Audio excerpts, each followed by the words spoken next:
नमस्कार दोस्तों, हर हर महादेव। स्वागत है आपका एक बार फिर से हमारे इस YouTube चैनल में। दोस्तों, यदि आप भी बाबा भोलेनाथ के आशीर्वाद के लिए सोमवार का व्रत कर रहे हैं तो शिव व्रत कथा को पढ़कर या सुनकर इस उपवास को पूरा करें। तो दोस्तों, आज हम आपको एक ऐसी व्रत कथा बताने जा रहे हैं जिसे सुनने से आपके जीवन में आने वाली समस्त बाधाएं दूर हो जाएंगी। तो चलिए दोस्तों, जानते हैं व्रत कथा के बारे में। लेकिन इसे जानने से पहले अगर आप हमारे इस चैनल पर नए हैं तो चैनल को सब्सक्राइब करके वीडियो को लाइक करें और कमेंट में हर हर महादेव लिखना ना भूलें। दोस्तों, कहते हैं कि एक समय की बात है, किसी नगर में एक साहूकार रहता था। उसके घर में धन की कोई कमी नहीं थी, लेकिन उसकी कोई संतान नहीं थी।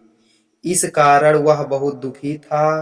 पुत्र प्राप्ति के लिए वह प्रत्येक सोमवार व्रत रखता था और पूरी श्रद्धा के साथ शिव मंदिर जाकर भगवान शिव और माता पार्वती जी की पूजा करता था। उसकी भक्ति को देखकर एक दिन मां पार्वती प्रसन्न हो गई और भगवान शिव से उस साहूकार की मनोकामना पूर्ण करने का आग्रह किया। पार्वती जी की इच्छा सुनकर भगवान शिव ने कहा कि हे पार्वती, इस संसार में हर प्राणी को उसके कर्मों का फल मिलता है और जिसके भाग्य में जो हो उसे भोगना ही पड़ता है। लेकिन पार्वती जी ने साहूकार की भक्ति का मान रखने के लिए उसकी मनोकामना पूर्ण करने की इच्छा जताई।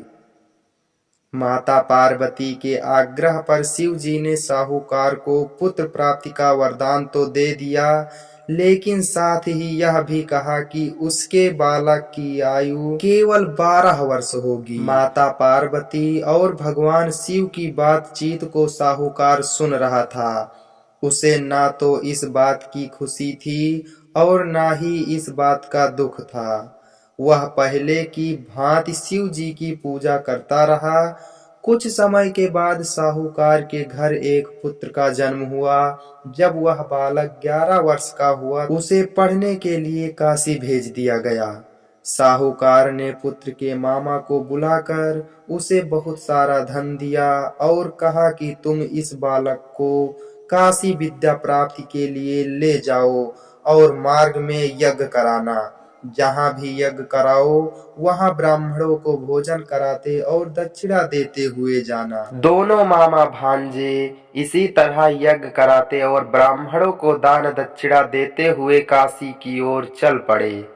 रात में एक नगर पड़ा जहाँ नगर के राजा की कन्या का विवाह था, लेकिन जिस राजकुमार से उसका विवाह होने वाला था वह एक आंख से काना था। राजकुमार के पिता ने अपने पुत्र के काना होने की बात को छुपाने के लिए एक चाल सोची। साहूकार के पुत्र को देखकर उसके मन में एक विचार आया। उसने सोचा, क्यों न इस लड़के को दूल्हा बनाकर राजकुमारी से विवाह करा दूं। विवाह के बाद इसको धन देकर विदा कर दूंगा और राजकुमारी को अपने नगर ले जाऊंगा।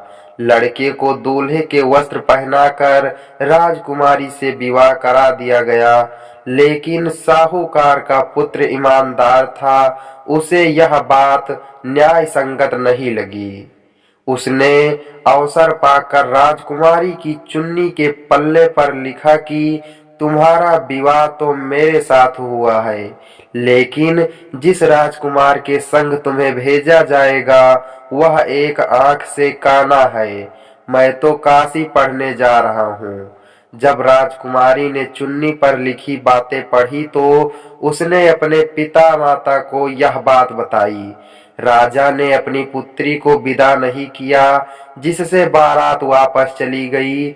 दूसरी ओर साहूकार का लड़का और उसका मामा काशी पहुंचे और वहां जाकर उन्होंने यज्ञ किया।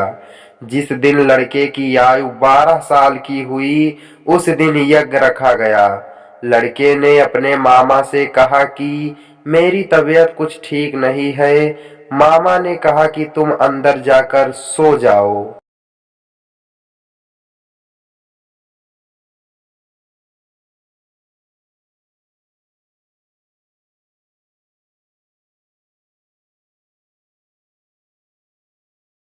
शिव जी के वरदान अनुसार कुछ ही देर में उस बालक के प्राण निकल गए। मृत भांजे को देख उसके मामा ने विलाप शुरू किया। संयोगवश उसी समय शिव जी और माता पार्वती उधर से जा रहे थे।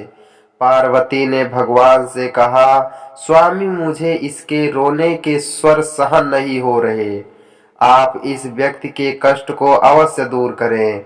अब शिव जी मृत बालक के समीप गए तो वह बोले कि यह उसी साहूकार का पुत्र है जिसे मैंने 12 वर्ष की आयु का वरदान दिया था।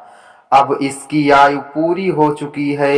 लेकिन मातृ भाव से विभोर माता पार्वती ने कहा कि हे महादेव, आप इस बालक को और आयु देने की कृपा करें, अन्यथा इसके वियोग में इसके माता पिता भी तड़प कर मर जाएंगे। माता पार्वती के आग्रह पर भगवान शिव ने उस लड़के को जीवित होने का वरदान दिया। शिव जी की कृपा से वह लड़का जीवित हो गया। शिक्षा समाप्त करके लड़का मामा के साथ अपने घर की ओर चल दिया। दोनों चलते हुए उसी नगर में पहुंचे जहां उसका विवाह हुआ था। उस नगर में भी उन्होंने यज्ञ का आयोजन किया। उस लड़के के ससुर ने उसे पहचान लिया और महल में ले जाकर उसकी खातिरदारी की और अपनी पुत्री को विदा किया। इधर साहूकार और उसकी पत्नी भूखे प्यासे रहकर बेटे की प्रतीक्षा कर रहे थे। उन्होंने प्रण रखा था कि यदि उन्हें अपने बेटे की मृत्यु का समाचार मिला तो वह भी प्राण त्याग देंगे। परंतु बेटे के जीवित होने का समाचार पाकर वह बेहद प्रसन्न हुए। उसी रात भगवान शिव ने व्यापारी के स्वप्न में आकर कहा, हे सृष्टि, मैंने तेरे सोमवार के व्रत करने और व्रत कथा सुनने से प्रसन्न होकर तेरे पुत्र को लंबी आयु प्रदान की है।